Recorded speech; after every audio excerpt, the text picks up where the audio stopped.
السلام عليكم ورحمة الله وبركاته. الحمد لله نحمده ونستعينه ونستغفره ونؤمن به ونتوكل عليه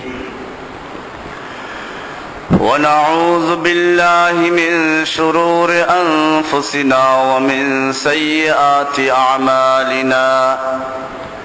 من يهده الله فلا مضل له ومن يضلله فلا هادي له. ونشهد أن سيدنا وسندنا محمدا عبده ورسوله صلى الله تعالى عليه وعلى آله وأصحابه أجمعين. أما بعد فأعوذ بالله من الشيطان الرجيم. بسم الله الرحمن الرحيم. وإذ أخذ ربك من بني آدم من ظهورهم ذريتهم وأشهدهم على أنفسهم ألست بربكم قالوا بلى شهدنا أن تقولوا يوم القيامة إنا كنا عن هذا غافلين. صدق الله تعالى وصدق رسوله النبي الأمي الكريم ونحن على ذلك لمن الشاهدين والشاكرين والحمد لله رب العالمين. মুআজ্জাজ ও মুহতারাম হযরত মুরব্বিয়ান কিরাম ও দিগার মুসল্লিয়ান ইজাম, বিভিন্ন স্থান থেকে আগত কোরআন ও হাদিসের অনুসারী আমার মুওয়াহিদিন ভাইরা,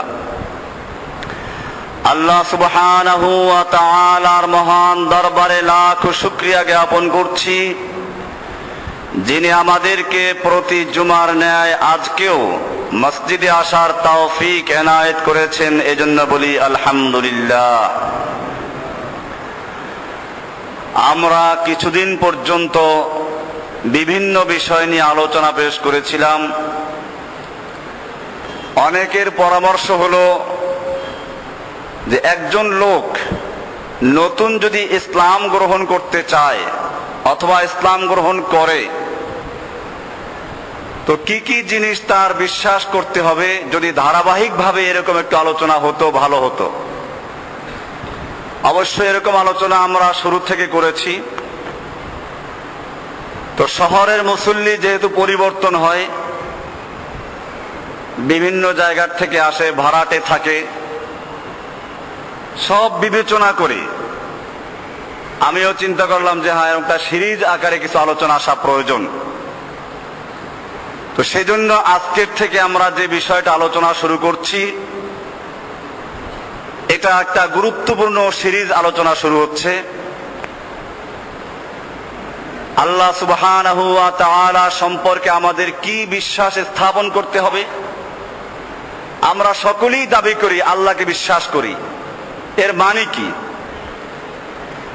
কোরআনুল কারীমের সূরা বাকারার ৮ নম্বর আয়াতে আল্লাহ রাব্বুল আলামিন বলেন, وَمِنَ النَّاسِ مَن يَقُولُ آمَنَّا بِاللَّهِ وَبِالْيَوْمِ الْآخِرِ وَمَا هُمْ بِمُؤْمِنِينَ। মানুষের মধ্যে এমনও অনেক মানুষ আছে যারা বলে আমরা আল্লাহতে বিশ্বাসী, পরকালে বিশ্বাসী। আল্লাহ রাব্বুল আলামিন বলছেন ওয়ামা হুম বিমুমিনিন, না ওরা মুমিন নয়, ওরা মুনাফিক। মূলত মুনাফিকদের আলোচনা শুরুই করেছেন আল্লাহ রাব্বুল আলামিন এই আয়াত থেকে। এ কথা আমরা আগেও বলেছিলাম যে কোরআনুল কারীমের সূরা বাকারার প্রথম 5টি আয়াত হচ্ছে মুমিনদের সম্পর্কে, এরপরের 2টি আয়াত কাফেরদের সম্পর্কে, এরপরে মুনাফিকদের সম্পর্কে 13টা আয়াত। তাহলে সবচেয়ে ভয়াবহ কে? কাফেরের চেয়েও ভয়াবহ মুনাফিক। কোরআনুল কারীমে কাফেরদের নামে একটা সূরা আছে, কয় আয়াত? 2 লাইন। আর মুনাফিকদের সম্পর্কে একটা সূরা আছে, আল মুনাফিকুন, কত লাইন? 1.5 পৃষ্ঠা প্রায়। বুঝা গেল যে মুনাফিক মারাত্মক জিনিস, কাফেরের চেয়েও খতরনাক, কাফেরদের চেয়েও ভয়াবহ।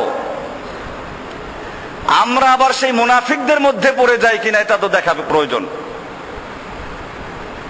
এই জন্য আমরা আলোচনা শুরু করব যে আল্লাহকে বিশ্বাস করার অর্থটা কি। আল্লাহকে বিশ্বাস করা কোরআন ও হাদিস থেকে আমরা যতটুকু পাই, এর প্রথম নাম্বার বিষয় হচ্ছে আল্লাহর ওজুদ, আল্লাহ আছেন এ বিশ্বাস করা। 2 নম্বরে আল্লাহর ওয়াহদানিয়ত, একত্বে বিশ্বাস করা। এটা আবার 3 প্রকারে পাওয়া যায়। আল্লাহর উলুহিয়ত, ইবাদতের ক্ষেত্রে একত্ব বজায় রাখা, রুবুবিয়তের ক্ষেত্রে একত্ব বজায় রাখা, আল আসমা ও সিফাতের ক্ষেত্রে একত্ব বজায় রাখা। এই আলোচনা শুরু করলে কতদিন চলবে আপনারা ভালো বুঝছেন। আমরা আজকে যে বিষয়টা আলোচনা করব এর শিরোনাম হবে ওজুদে বারি তাআলা, বা আল্লাহর পরিচয়, আল্লাহর অস্তিত্ব, আল্লাহ আছেন। আল্লাহ রাব্বুল আলামিন কোরআনুল কারীমে স্পষ্টই করে দিয়েছেন মানুষ জিন সৃষ্টি কেন করেছেন। ওয়ামা খালাকতুল জিন্না ওয়াল ইনসা ইল্লা লিয়াবুদুন, আমি মানব জাতিকে এবং দানব জাতিকে সৃষ্টি করেছি একমাত্র আমার ইবাদত করার জন্য। আমার ইবাদত, আমার আনুগত্য, আমার গোলামি, আমার দাসত্ব করার জন্য।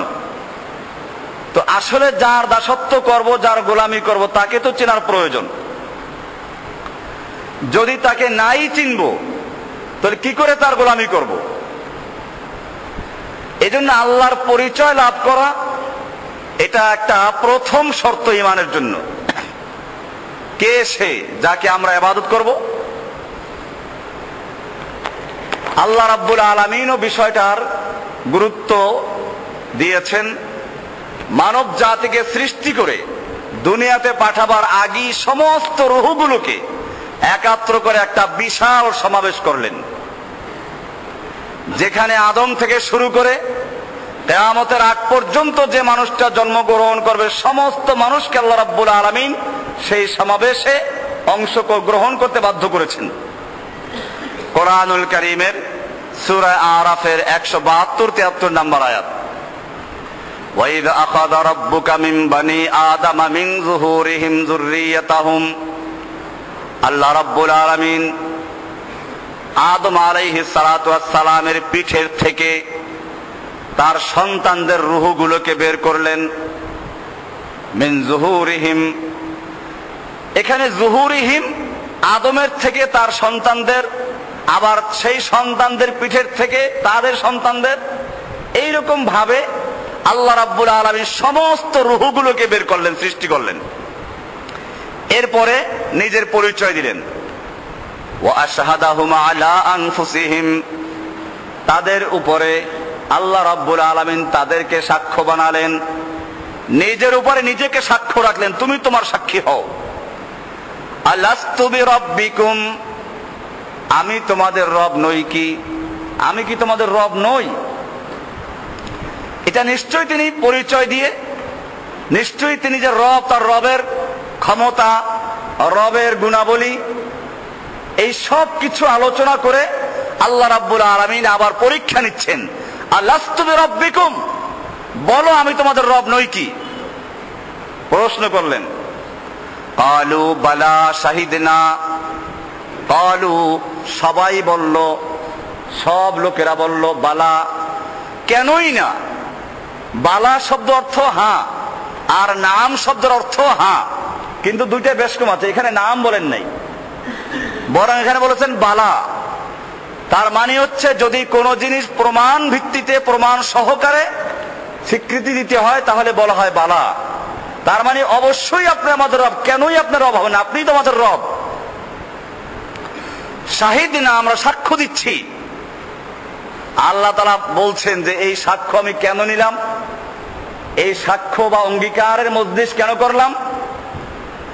আন তাকুলু ইয়াউমাল কিয়ামাতি, যাতে করে তোমরা কিয়ামতের দিবসে বলতে না পারো ইন্না কুন্না আন হাযা গাফিলিন, আমরা তো এসব থেকে গাফেল ছিলাম, আমরা এগুলো জানতাম না। আপনি যে আমাদের রব এটা আমরা জানতাম না, এইটা যাতে বলতে না পারো সেজন্য আমি এই সমাবেশ করে তোমাদের থেকে অঙ্গীকার আদায় করলাম। আও তাকুলু, অথবা একথা যেন বলতে না পারো। কি সুন্দর সমাবেশ! রুহু জগতে থাকা অবস্থায়, দুনিয়াতে পাঠাবার আগেই আল্লাহ তাআলা বলছেন আও তাকুলু, অথবা যেন তোমরা একথা বলতে না পারো ইন্নামা আশরাকা আবাউনা মিন ক্বাবলু, আমাদের বাপ দাদারা আগে শিরিক করেছে। ওয়া কুন্না যুররিয়াতাম মিন বাদিহিম, আমরা তো তাদের পরবর্তী তাদের সন্তান ছিলাম, তাদের অনুসরণ করেছি মাত্র। আফাতুহলিকুনা বিমা ফাআলাল মুবতিলুন, আপনি কি আমাদেরকে আমাদের আগের বাতিলপন্থীরা যা করেছেন, বাপ দাদা যে অন্যায় করেছেন তারা অনুসরণ করেছি মাত্র, সে অপরাধে আমাদেরকে আপনি শাস্তি দিবেন? এই অভিযোগ যাতে করতে না পারো আমি সেজন্য তোমাদের থেকে সাক্ষ্য আদায় করলাম, তোমাদেরকে আমি সাক্ষ্য রাখলাম তোমাদের নিজের বিরুদ্ধে। দুনিয়াতে এসে কি সেটা ঘটে নাই? আমরা যখন কোনো কথায় কথায় বলি কোরআনে এটা আছে, হাদিসে এটা আছে, মানুষ কি করে বাপ দাদা যুগ থেকে করলাম। এরকম ঘটনা ঘটলো সেদিন এক জায়গায়। আমি বললাম যে কোরআনে আল্লাহ তাআলা কি বলছেন, সূরা নিসার 59 নম্বর তাআলা বলছেন ফাইন তানাজাতুম ফি শাইইন, যদি তোমরা কোনো বিষয়ে বিবাদে ঝগড়া বিবাদে লিপ্ত হও, মতানৈক্য দেখা যায়। হাতেমবাগের খতিব সাহেব বলছেন এরকম, আর আমাদের দেশের সমস্ত আলেমরা বলছেন আরেক রকম, মতানৈক্য দেখা দিল, তাহলে যাবা কার কাছে? আল্লাহ তাআলা বলছেন ফাইন তানাজাতুম ফি শাইইন, যদি তোমরা কোনো বিষয়ে বিবাদে লিপ্ত হও, মতানৈক্য দেখা দেয়, তাহলে কি করো? বাপ দাদা কি করলো সে দেখো, বড় হুজুর কি বললে তা দেখো, কোন পীর সাহেব কি বললেন তা দেখো। আল্লাহ তাআলা পরিষ্কার বলছেন ফারুদ্দুহু ইলাল্লাহি ওয়ার রাসূলে, তোমরা তা আল্লাহ এবং তার রাসূলের কাছে ফিরিয়ে দাও। ইন কুনতুম তুমিনুনা বিল্লাহি ওয়াল ইয়াউমিল আখির, যদি সত্যিকার অর্থে আল্লাহকে বিশ্বাস করো, পরকালে বিশ্বাস করো, তাহলে আল্লাহ এবং তার রাসূলের কাছে ফিরিয়ে দাও। মানে কোরআনের কাছে ফিরিয়ে দাও, হাদিসের কাছে ফিরিয়ে দাও। কোরআন হাদিস যা বলে তা মানো, না মুফতি জসিমউদ্দিন রহমানী, না অমুক মুফতি, না অমুক দুনিয়ার সমস্ত আলেম, কাউকে মানা দরকার নেই, কোরআনকে দেখো। কে বললেন? আল্লাহ রাব্বুল আলামিন। এবার আল্লাহ রসুল কি বলছেন? বিদায় হজের ভাষণটা কয়েক জায়গায় হয়েছিল, আরাফাতের ময়দানে, মুজদালিফার মাঠে, মিনায়, সব ভাষণ মিলালে যে কথা কয়েক জায়গায় পাওয়া যায়।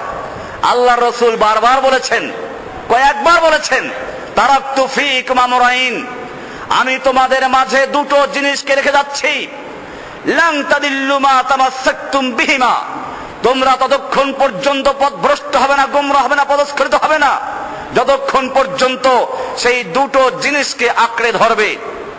সেই দুটো জিনিস কি? দেশের সমস্ত আলেম, বড় বড় পীর সাহেব, বড় বড় মুফতি সাহেব, বড় মুহাদ্দিস সাহেব, বড় ইমাম সাহেব, আল্লাহর রাসূল সাল্লাল্লাহু আলাইহি ওয়াসাল্লাম পরিষ্কার করেছেন সেই দুটি জিনিস হচ্ছে কিতাবুল্লাহি ওয়া সুন্নাত রাসূলিহি, একটা হচ্ছে আল্লাহর কিতাব কোরআনুল কারীম, দ্বিতীয় হচ্ছে আল্লাহর রাসূলের হাদিস, সহিহ হাদিস। আল্লাহ রাব্বুল আলামিন সেজন্যই দুনিয়াতে আসার আগেই আমাদের থেকে অঙ্গীকার আদায় করলেন, বলো আলাস্তু বিরাব্বিকুম, আমি তোমাদের রব নই কি? সব মানুষেরা আল্লাহর সামনে স্বীকার করলো, ক্বালু বালা, অবশ্যই আপনি আমাদের রব, শাহিদ না, আমরা সাক্ষ্য দিচ্ছি। আল্লাহ তাআলা বললেন কেন এই সাক্ষী নিলাম, কেন অঙ্গীকার আদায় করলাম? যাতে এই দুইটা অভিযোগ করতে পারে মানুষ, একটা আমি জানি না, আর একটা হলো বাপদাদা যুগ থেকে করে আসছে, বাপদাদা করেছে। আল্লাহ এই দুইটা কি উল্লেখ করে দিলেন যে এইটা যদি বলতে না পারো। ও মুসলমান, তুমি আল্লাহকেও মানলা না, আল্লাহর রাসূলকেও মানো না। এখন এই যুগে যখন কোরআন এবং হাদিস থেকে বলা হয়, একদল দিনদার মানুষ বলে ফেলে সমস্ত আলেমরা কি বুঝে নাই, অমুক আলেম কি বুঝে নাই? তওবা করো মুসলমান, আল্লাহর নির্দেশ তুমি মানো না, রাসূলের নির্দেশ মানো না। আল্লাহ বলছেন ফারুদ্দুহু ইলাল্লাহির রাসূল, কোরআনের কাছে ফিরিয়ে দাও, রাসূলের কাছে ফিরিয়ে দাও। রাসূল বলেছেন কোরআন এবং হাদিসকে মানো। আর তুমি বললা অমুক পীর সাহেব কি বোঝেন নাই, অমুক বড় হুজুর বোঝেন নাই। তওবা করো মুসলমান, ফিরে আসো কোরআন এবং হাদিসের কাছে। আল্লাহ রাব্বুল আলামিন, আমি যে বিষয়ে আলোচনা করছি আল্লাহর, আজকে ওই বিষয় নিয়ে আলোচনা হচ্ছে না, পরিচয় নিয়ে, আল্লাহর পরিচয় নিয়ে। আল্লাহ রাব্বুল আলামিন পরিচয় দিলেন, আবার পরীক্ষা নিলেন, এরপরে দুনিয়ায় পাঠিয়ে দিলেন, যাও দুনিয়াতে যাও। দুনিয়াতে গিয়ে ঈমানের পরে সবচেয়ে গুরুত্বপূর্ণ ইবাদতের নাম হচ্ছে সালাত, যা সব সময়ের জন্য ফরজ। সালাতে দাঁড়িয়ে একটা সূরা তোমাকে বাধ্যতামূলক পড়তে হবে, সেটা সূরা ইয়াসিন। যারা না পড়লে সালাত হবে না। সূরা আর রহমান তো কি এটা না আয়াতুল কুরসি। আল্লাহর রাসূল সাল্লাল্লাহু আলাইহি ওয়াসাল্লাম বলছেন লা সালাতা ইল্লা বিফাতিহাতিল কিতাব, ফাতিহাতুল কিতাব সূরা ফাতিহা ছাড়া কোনো নামাজ হবে না। এই সূরার এত গুরুত্ব, সেই সূরাটা যখন আমরা শুরু করি তখন কি দিয়ে শুরু করি? আলহামদুলিল্লাহি রাব্বিল আলামিন। এত গুরুত্বপূর্ণ সূরা। এই হাদিসের কারণে ইমাম আবু হানিফা রাহমাতুল্লাহ আলাইহি বলেছেন সূরা ফাতিহা পড়া ওয়াজিব, আর অন্যান্য ইমামরা বলেছেন ফরজ। উদ্দেশ্য একই। অন্যান্য ইমামদের কাছে সূরা ফাতিহা না পড়লে নামাজ টোটালি বাতিল হয়ে যাবে। ইমাম আবু হানিফা রাহমাতুল্লাহ আলাইহি বলেন যে নামাজে সূরা ফাতিহা পড়াটা ওয়াজিব, না পড়লে নামাজ দোহরানো ওয়াজিব, আবার পড়তে হবে। এইভাবে গুরুত্ব কেন? আল্লাহর রাসূল সাল্লাল্লাহু আলাইহি ওয়াসাল্লাম বলছেন লা সালাতা ইল্লা বিফাতিহাতিল কিতাব, সূরা ফাতিহা ছাড়া কোনো সালাত হবে না। কেন? এই সূরাকে বলা হয় উম্মুল কোরআন। কোন তাফসীর কিতাব থেকে দেখা যায় আল্লাহ রাব্বুল আলামিন আদম থেকে শুরু করে ঈসা আলাইহিস সালাম পর্যন্ত যত আসমানি কিতাব নাযিল করেছেন, সমস্ত কিতাবের সার মর্ম এবং খুলাসা নাযিল করেছেন কোরআন শরীফকে। আর কোরআনুল কারীমের মধ্যে যা কিছু আছে এই সব কিছুর মূল হচ্ছে সূরা ফাতিহা। আর সূরা ফাতিহার মধ্যে যা কিছু আছে এই সব কিছুর মূল হচ্ছে একটা আয়াত, ইয়্যাকা না'বুদু ওয়া ইয়্যাকা নাস্তাঈন। আসবে আলোচনা, ইনশাআল্লাহ বিস্তারিত আলোচনা আসবে এগুলো। এই সূরা শুরু হচ্ছে কি দিয়ে? আলহামদুলিল্লাহি রাব্বিল আলামিন। গুরুত্বপূর্ণ ইবাদত নামাজ, দাঁড়িয়ে বলা হচ্ছে আলহামদুলিল্লাহি রাব্বিল আলামিন। সমস্ত প্রশংসা আল্লাহর, যিনি গোটা জগৎ সমূহের রব। জগৎ সমূহের এই মধ্যে পরিচয় আছে আল্লাহর, রবের পরিচয় আছে এর ভিতরে। এরপরে আমরা যখন রুকুতে যাই তখন গিয়ে কি বলি? সুবহানা রাব্বিয়াল আযীম। আবার যখন রুকুর থেকে দাঁড়াই কি বলি? রব্বানা লাকাল হামদ। সামি আল্লাহর পরে রব্বানা লাকাল হামদ। এরপরে আবার যখন সিজদায় চলে যাই, সিজদায় গিয়ে কি বলি? সুবহানা রাব্বিয়াল আ'লা। তার মানে হচ্ছে দাঁড়ানো অবস্থায় রব, রুকু অবস্থায় রব, সিজদা অবস্থায় রব। দুনিয়ার সব অবস্থায় তুমি রবের স্বীকৃতি আদায় করো। তুমি যে অবস্থায় থাকো, দুনিয়াতে আসার আগে রবের স্বীকৃতি দেওয়া হলো, দুনিয়াতে আসার পরে রবের স্বীকৃতি দেওয়া হচ্ছে, দুনিয়ার থেকে চলে যাওয়ার পরে আখিরাতের সফর শুরু হচ্ছে। আখিরাতের সফরের প্রথম ঘাঁটি, প্রথম স্টেশনের নাম কি? কবর। কবরে গেলে প্রশ্ন হবে কয়টা? তিনটা প্রশ্ন হবে। তিনটা প্রশ্নের প্রথম প্রশ্ন কি? মান রব্বুকা, কে তোমার রব ছিল? জীবনে তুমি কাকে রব হিসেবে মেনেছ? তোমার রব কে ছিল বলো? তোমার রব কোন শাসক, কোন ফেরাউন, নমরুদ, হামান, অথবা কোন নেতা নেত্রী, কোন জনক, কোন ঘোষক, এইসব ছিল কিনা? মান রব্বুকা, বলো তোমার রব ছিল কে? তখন কি বলতে হবে? রবকেই তো চিনি না। বিষয়টা গুরুত্বপূর্ণ কিনা? আল্লাহ রাব্বুল আলামিন দুনিয়াতে আসার আগে বললেন আলাস্তু বিরাব্বিকুম, আমি তোমাদের রব নই কি?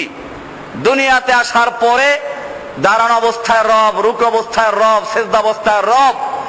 দুনিয়ার থেকে যাওয়ার পরে আবার কবরে প্রথম প্রশ্ন মান রব্বুকা, কে তোমার রব বলো। রব সম্পর্কে জানার প্রয়োজন আছে কিনা? এই রবের পরিচয় নিয়ে আলোচনা হচ্ছে। আল্লাহ রাব্বুল আলামিন এই পরিচয় কোরআনে কারিমে দিয়েছেন। সূরা তাহা এর 50 নম্বর আয়াত, 20 নম্বর সূরার 50 নম্বর আয়াতে আল্লাহ রাব্বুল আলামিন মুসা আলাইহিস সালামকে এবং হারুনকে বললেন, যা ফেরাউনকে গিয়ে রবের দাওয়াত দাও। তো ফেরাউন তো নিজেই রব দাবি করত, খালি রব না, কোরআনে বলা আছে আনা রব্বুকুমুল আ'লা, আমি প্রধান রব। এটার অবশ্য ভিন্ন অর্থ আছে, যেটা আমাদের আলোচনায় আসবে, এটা কি অর্থ সে দাবি করেছিল। মুসা আলাইহিস সালাতু ওয়াস সালাম যখন গিয়ে তাকে রবের দাওয়াত দিলেন, তখন এই ফেরাউন প্রশ্ন করলো, ফামার রব্বুকুমা ইয়া মুসা, ও মুসা তোমার রব কে? কারণ রবের একটা অর্থ যেটা আমরা বুঝি প্রতিপালক, এটা ফেরাউনও বুঝতো।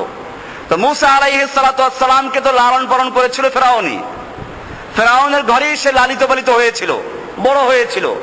সে অর্থে ফেরাউন এটাই বলতে চায় যে তোমার রব তো আমি, তুমি কোন রবের দাওয়াত দিচ্ছ? আল্লাহ রাব্বুল আলামিন ফেরাউনকে বুঝাবার জন্য যে মুসা আলাইহিস সালামকে ইলম দান করেছিলেন, মুসা যে উত্তর দিয়েছিলেন, তার মধ্যে রবের পরিচয় তুলে ধরা হয়েছে আমাদের জানার জন্য। আল্লাহ রাব্বুল আলামিন কোরআনুল কারীমে তা কোট করে দিয়েছেন, قال ربنا الذي أعطى كل شيء خلقه ثم هدى। ও ফেরাউন, আমি যে রবের দাওয়াত দিচ্ছি, আমি যে রবের প্রতি ঈমান আনার জন্য বলছি, সেই মহান রব তোমার মতো কোন দুর্বল রব নয়। قال ربنا الذي أعطى كل شيء خلقه, সেই মহান রব যিনি সমস্ত মাখলুকাতকে সৃজন দান করেছেন, সৃষ্টি করেছেন। কুল্লা শাইইন খালকাহু, সব মাখলুকাতকে যিনি সৃষ্টি করেছেন।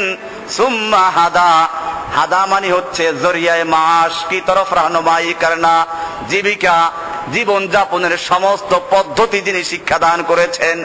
শুধু সৃষ্টি করে নয়, সৃষ্টি করার পরে জীবনের পদে পদে যখন যা লাগবে, যখন যা প্রয়োজন, বিনা দরখাস্তে বিনা আবেদনে যিনি নিজের থেকে বুঝে শুনে পূরণ করেন, তার নাম হচ্ছে রব।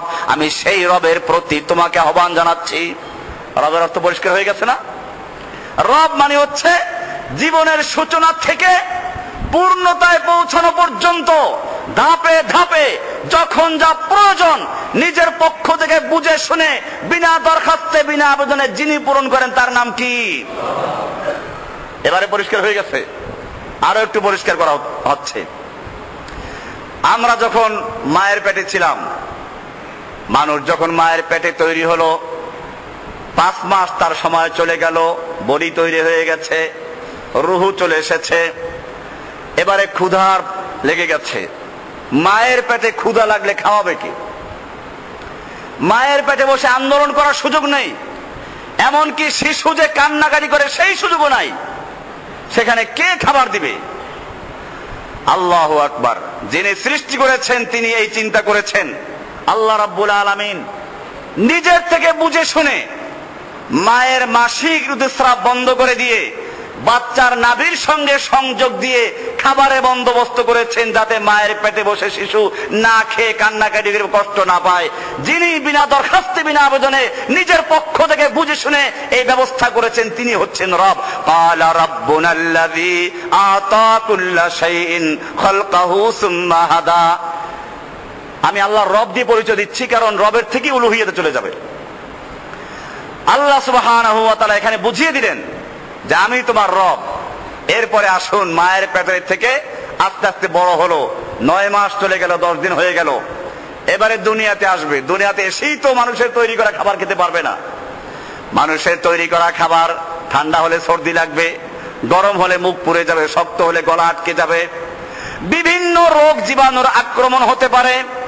আল্লাহ রাব্বুল আলামিন নিজের থেকে বুঝে শুনে মায়ের বুকের ভিতরে এমন এক সুন্দর দুধ তৈরি করেছেন। তার মধ্যে প্রথম দুধটা একটু গাঢ়, আবার হলুদ বর্ণের ঘন দুধ, শাল দুধ বলে যেটাকে। আগের অশিক্ষিত গ্রামের মেয়ে লোকেরা বলতো যে শাল দুধটাকে চিপড়ে ফেলে দিতে হবে, কারণ এটা পান করলে ধনুষ্টঙ্কর হয়। আল্লাহ ধনুষ্টঙ্কর হওয়ার জন্য সৃষ্টি করেছেন। বর্তমান যুগে আপনারা হাসপাতালে গিয়ে দেখবেন লেখা আছে, বাচ্চাকে মায়ের বুকের শাল দুধ পান করতে দিন। কারণ ডাক্তাররা আবিষ্কার করেছেন, পরীক্ষা নিরীক্ষা করে তারা বুঝতে পেরেছেন, এই মায়ের বুকের শাল দুধ, এটা বাচ্চা যখন দুনিয়াতে আসবে, একদিকে তার খাবারের প্রয়োজন, একদিকে পানির প্রয়োজন, আর একদিকে বিভিন্ন রোগ জীবাণুর থেকে বাঁচার জন্য ঔষধের প্রয়োজন। আল্লাহ রাব্বুল আলামিন মায়ের বুকের ভিতরে এই শাল দুধকে একসাথে খাবার এবং পানীয় এবং সমস্ত রোগের প্রতিষেধক হিসাবে সবকিছু দিয়ে তৈরি করেছেন আল্লাহ সুবহানাহু ওয়া তাআলা। তার নাম হচ্ছে শাল দুধ। আলা রাব্বুনা আল্লাযী আতা কুল্লা শাইইন খালকাহু সুম্মা হাদা। ও ফিরআউন, আমি তোমাকে সেই রবের দাওয়াত দিচ্ছি যিনি বিনা দরখাস্তে বিনা আবেদনে এই বাচ্চার জন্য মায়ের বুকে দুধের ব্যবস্থা করেছেন। এবারে বাচ্চা দুধ পান করে করে বড় হচ্ছে, প্রায় 2 বছর হয়ে গেল। এবারে দুধের উপরে নির্ভর করা চলে না, তাকে খিচুড়ি খেতে হবে, মুরগির বাচ্চা খেতে হবে, কবুতরের বাচ্চা খেতে হবে। আল্লাহ রাব্বুল আলামিন নিজের পক্ষ থেকে বুঝে শুনে বিনা দরখাস্তে বিনা আবেদনে আবার ওই বাচ্চার মুখে ছোট ছোট দাঁত তুলে দিচ্ছেন, দাঁত উঠিয়ে দিচ্ছেন। দাঁত চলে আসলো, বাচ্চা খিচুড়ি খাচ্ছে, মুরগির বাচ্চা খাচ্ছে, খেতে খেতে আরো বড় হচ্ছে। এবারে দুধ চলে গেল, 7-8 বছর বয়স হয়ে গেল। এখন আর শুধুমাত্র ছোট বাচ্চা খেলে চলবে না, গরুর হাড্ডি, খাসির হাড্ডি চাবাতে হবে। আল্লাহ রাব্বুল আলামিন আবার একটা ধাক্কা দিলেন, ওই ছোট মুখের ছোট দাঁতগুলো ফেলে দিয়ে এবারে বড় বড় দাঁত দিচ্ছেন। মুখটা একটু বড় হয়ে গেছে, তবে কি সুন্দর, একসাথে না, একটা পরে একটা উঠে, একটা পরে একটা উঠে। এক সময় দেখা গেল সব দাঁতগুলো পরিবর্তন করে শক্ত এবং বড় দাঁত দিয়ে মুখটাকে ভরে দিয়েছেন। বলুন সুবহানাল্লাহ। আলা রাব্বুনা আল্লাযী আতা কুল্লা শাইইন খালকাহু সুম্মা হাদা। যে রব্বুল আলামিন নিজের পক্ষ থেকে বুঝে শুনে বিনা দরখাস্তে বিনা আবেদনে এই সবগুলো ব্যবস্থা করছেন, তার নাম কি? আল্লাহকে চেনা যাচ্ছে না? আর রব এমনি ভাবে আল্লাহ রাব্বুল আলামিন শুধু মানুষকে দিয়ে না। আপনি বলবেন যে হুজুর বুঝলাম, ডিমের ভিতরে তো বাচ্চা হয়, ওরা খাবার পায় কোত্থেকে? আপনি দেখবেন ডিমের ভিতরে 2টা অংশ, একটা হলুদ একটা সাদা লালা। হলুদ অংশ দিয়ে বাচ্চা তৈরি হয়, ডিমের ভিতরে বাচ্চা তৈরি হলো, ভিতরে বসে বাচ্চা খাবার খেলো, বড় হয়ে গেল, রুহু চলে আসলো, ওখানেও তো খাবারের প্রয়োজন। ওইখানে মায়ের নাভির সঙ্গে সংযোগ দেওয়া সম্ভব না। আল্লাহ রাব্বুল আলামিন নিজের পক্ষ থেকে বুঝে শুনে বিনা দরখাস্তে বিনা আবেদনে ওই বাচ্চার জন্য খাবারের ব্যবস্থা করেছেন, সেটাই হচ্ছে ওই সাদা লালা। ডিমের ভিতরে হচ্ছে হাঁসের বাচ্চা, মুরগির বাচ্চা, কুমিরের বাচ্চা, কচ্ছপের বাচ্চা, যত পাখির বাচ্চা সবগুলোতে ডিমের ভিতরে বোধে খেতে খেতে খাবারের গুদাম শেষ করে ফেলেছে। এখন কি করবে? আল্লাহ রাব্বুল আলামিন তাকে এবার জ্ঞান দান করলেন, তোমার চতুর্দিকে যে সাদা প্রাচীর, এটা কোনো চীনের প্রাচীর না, এটা খুব হালকা, তোমার ঠোঁট দিয়ে চতুর্দিকে ঠোকরাও। এবারে ডিমের ভিতরে বসে বাচ্চা চতুর্দিকে ঠোকরাতে শুরু করলো, ঠোকরাতে ঠোকরাতে যখন চতুর্দিকে সমান তালে ঠোকরালো, এবার আল্লাহ তাআলা এবার মাথা দিয়ে মারো ধাক্কা। ধাক্কা মারতে মারতে সে দুনিয়ার বুকে চলে আসে। এরপরে কি প্রশিক্ষণ প্রাপ্ত? মুরগির বাচ্চা যখন চিল দেখে, মা যখন সংকেত দেয়, সব গিয়ে ডানা দিয়ে ঢুকে পড়ে। ডিমের ভিতর থেকে হাঁসের বাচ্চা বের হয়, মুরগির বাচ্চা বের হয়, আপনি নিয়ে যান না পানির কাছে। হাঁসের বাচ্চা পানি দেখলে আনন্দে মেতে উঠবে, সাঁতার কাটতে শুরু করবে, তার কোনো ভয় নেই। সেজন্য মনে করে যে পানি আমার জন্য সৃষ্টি হয়েছে। পক্ষান্তরে মুরগির বাচ্চা পানির কাছে নিয়ে যান, পানিতে নামবে, মরতে রাজি, পানিতে নামতে রাজি না। কে শিক্ষা দিল হাঁসের বাচ্চাকে পানি তোর জন্য উপযুক্ত, কোনো অসুবিধা নেই? আর কে শিক্ষা দিল মুরগির বাচ্চাকে, খবরদার তুই পানিতে নামবি না, পানিতে নামলে কিন্তু আর বাঁচবি না? যিনি শিক্ষা দিয়েছেন তিনি হচ্ছেন আবার আপনার রব। ক্বালা রাব্বুনা আল্লাযী আতা কুল্লা শাইইন খালকাহু সুম্মা হাদা। আমার রব হচ্ছে সেই রব যিনি সবকিছুকে সৃষ্টি করে জীবিকার জন্য যা কিছু প্রয়োজন এই সবগুলো বিনা দরখাস্তে বিনা আবেদনে শিক্ষা দান করেন। তিনিই কে? শীতের দিনে শীত প্রধান দেশগুলোতে যখন শীতে পানি বরফ হয়ে যায়, পাখিরা ও দেশে আর বাঁচতে পারে না, মাছ খাওয়ার কোনো উপযুক্ত পরিবেশ নাই, ডুবোতে পারে না, বরফ হয়ে গেছে। আল্লাহ রাব্বুল আলামিন তাদেরকে বলে দেন, যাও বাংলাদেশের হাওর বাওর খাল বিল নদী নালা সব তোমার জন্য উন্মুক্ত, পাসপোর্টের দরকার নেই, ভিসা দরকার নেই, উড়াল দাও। হাজার হাজার মাইল পাড়ি দিয়ে বিভিন্ন দেশ থেকে পাখিগুলো এসে বাংলাদেশের হাওর বাওর খাল বিল মাতিয়ে তোলে, গান গেয়ে একেবারে নাচিয়ে তোলে। এদের জন্য নিরাপত্তা আইনও আছে, পাখি মারলে অসুবিধা আছে না? পুলিশ ধরে জেল দিয়ে দিবে। কি সুন্দর অবস্থা। এরপরে আবার যখন শীত চলে যায় তখন কি এখানে বসে থাকে এরা? আবার উড়াল দেয়। কে তাদেরকে জ্ঞান দান করছেন? ক্বালা রাব্বুনা আল্লাযী আতা কুল্লা শাইইন খালকাহু সুম্মা হাদা। শুধু এ পর্যন্তই না, একটা বাবুই পাখি তাল গাছে বাসা বানায়, দেখবেন যে কি সুন্দর করে বাসা বানায়। এরপরে আবার যাতে করে স্ত্রীর মুখ দেখা যায় সেই জন্য কাদা লাগায়, জোনাকি পোকা ধরে লাগায়, যাতে করে, কারণ সরকারের বিদ্যুৎ সেখানে পৌঁছে না। এইভাবে প্রত্যেকটা প্রাণী আপনি দেখবেন যার যা প্রয়োজন। আমাদের দেশে কুকুরের গায়ে পশম কম, বিদেশি কুত্তার গায়ে পশম বেশি। কেন? ওই দেশে শীত প্রধান দেশ, শীতের সময় মানুষেরা কম্বল দিয়ে পোশাক তৈরি করে শীতের থেকে রক্ষা পায়। এই কুকুরের গায়ে পোশাক পরাবে কে? আল্লাহ রাব্বুল আলামিন ওর গায়ে একটা স্থায়ী কম্বল দিয়ে ব্যবস্থা করেছেন। বলুন সুবহানাল্লাহ। আমাদের দেশে যদি ওরকম অবস্থা হতো তাহলে গরমের দিনে যেমন মহিষে পানিতে সাঁতরায়, এরকম কুকুরকেও সাঁতরাতে হতো। এই জন্য আল্লাহ রাব্বুল আলামিন যখন যা প্রয়োজন, একটা বইতে দেখলাম যে ঘোড়ার এই যে পশমগুলো, ঘাড়ে পশম, কেন এই পশমগুলো? এই পশমগুলো দিয়ে সে গরম নেয়। ইঁদুরের লেজ কেন লম্বা এত? একটা বইতে লিখেছে যে ইঁদুরের এই লেজ দিয়ে সে এয়ার কন্ডিশনের কাজ করে। যখন শরীরে তাপ বেড়ে যায়, গরম লাগে, ওটা দিয়ে সে তাপ বের করে দেয়। আবার যখন ঠান্ডা হয়ে যায় ওটা দিয়ে সে গরম নেয়। কি সুন্দর ব্যবস্থা আল্লাহ রাব্বুল আলামিন করেছেন। এটাই বলা হচ্ছে আলহামদুলিল্লাহ রব্বুল আলামিন। গোটা জগৎ সমূহের যিনি রব, স্থল জগৎ, পানি জগৎ, আকাশ জগৎ, এরপরে আবার পানি জগতে প্রাণী জগৎ, উদ্ভিদ জগৎ, স্থল, এরকম কত হাজার জগৎ, প্রাণীর মধ্যে কত আবার জগৎ। আলোচনা আসবে, ধারাবাহিক শুনতে থাকবেন, নিয়মিত আসবেন, দেখবেন ইনশাআল্লাহ আমি ধারাবাহিক আলোচনা শুরু করেছি। এর উপরে বিস্তারিত আলোচনা হবে, মহাকাশ নিয়ে আলোচনা হবে, স্থল নিয়ে আলোচনা হবে, পানি নিয়ে আলোচনা হবে। কি রহস্য আল্লাহ তাআলা সৃষ্টি করেছেন। আল্লাহ রাব্বুল আলামিন কোরআনেও এগুলো গবেষণা করতে বলেছেন।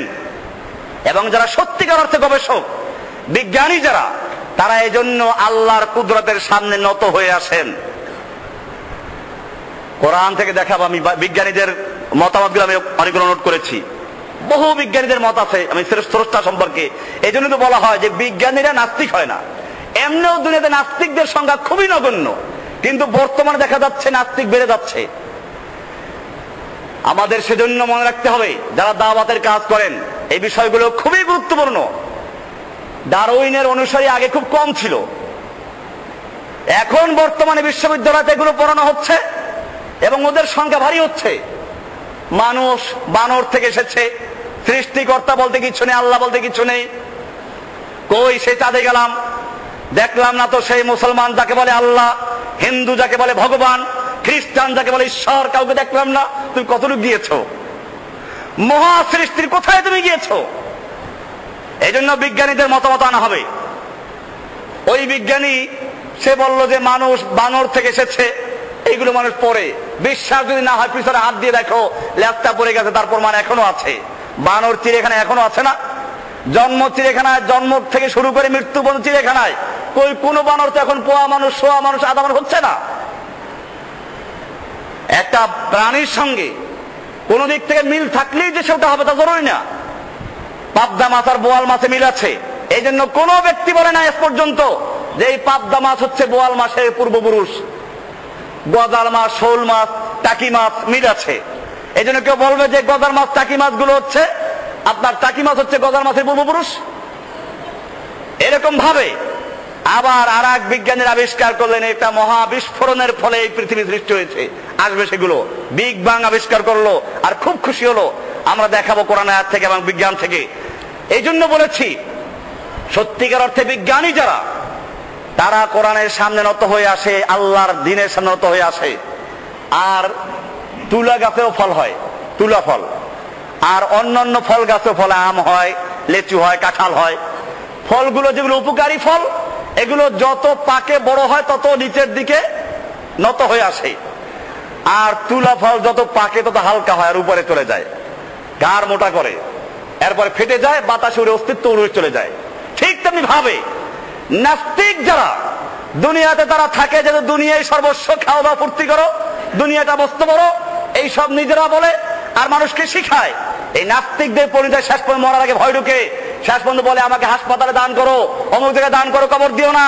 কারণ জানে কবরে যদি রাখা হয় ফেরেশতারা এমন বাড়ি মারবে, মাথা ভেঙে 70 গজ নিচে চলে যাবে, আবার তোলা হবে। এই ভয় তাদের মধ্যে ঢুকিয়ে দেওয়া হয়, আল্লাহ ঢুকিয়ে দেন। সেজন্য তারা বলে আমাকে হাসপাতালে দান করো। করে না এগুলো?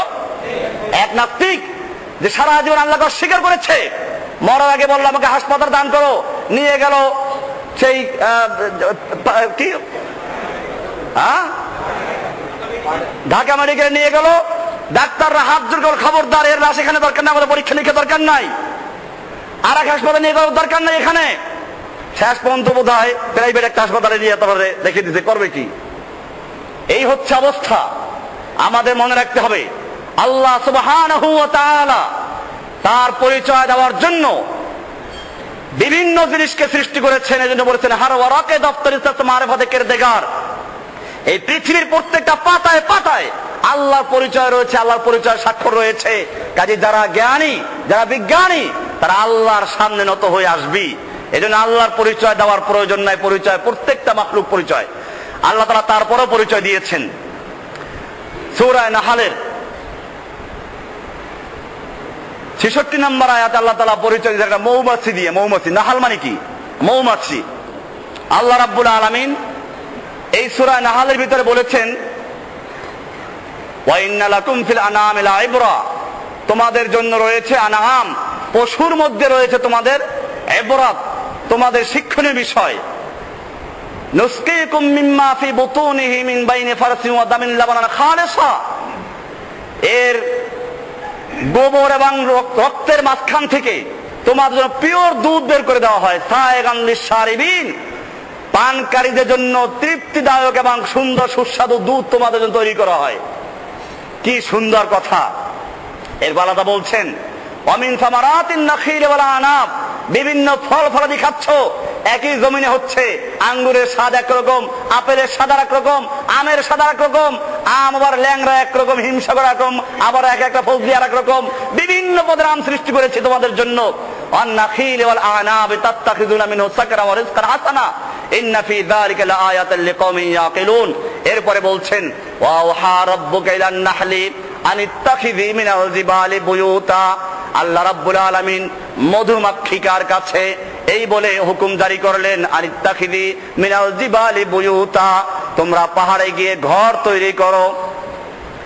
ইলাহুল আলামিন ঘর তৈরি করার জন্য সিমেন্টের প্রয়োজন, কেমিক্যালের প্রয়োজন, কোথায় পাবো সেগুলো? ইটের প্রয়োজন। আল্লাহ রাব্বুল আলামিন তাদের মধ্যে ইঞ্জিনিয়ার তৈরি করে দিয়েছেন। কেমিক্যাল ইঞ্জিনিয়ার আছে আমাদের মধ্যে। দেখবেন যে প্রথমে কাঠে হোক, যেখানে তারা ঘর তৈরি করবে আগে কিছু একটা লাগায়, তারপরে ঘর তৈরি করে, ঘর তৈরি করে এমন ভাবে ঝুলায় 10 থেকে শুরু করে 10 মণ পর্যন্ত মধু সুন্দরবনে দেখা গেছে যে ঝোলে।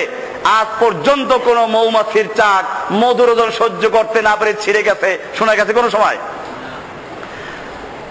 কেমিক্যাল ইঞ্জিনিয়ার পাওয়া গেল। এবারে ঘর তৈরি করার জন্য প্ল্যানিং ইঞ্জিনিয়ারের প্রয়োজন। আল্লাহ রাব্বুল আলামিন ওদের জন্য তো বুয়েট তৈরি করেন নাই, ডুয়েট তৈরি করেন নাই।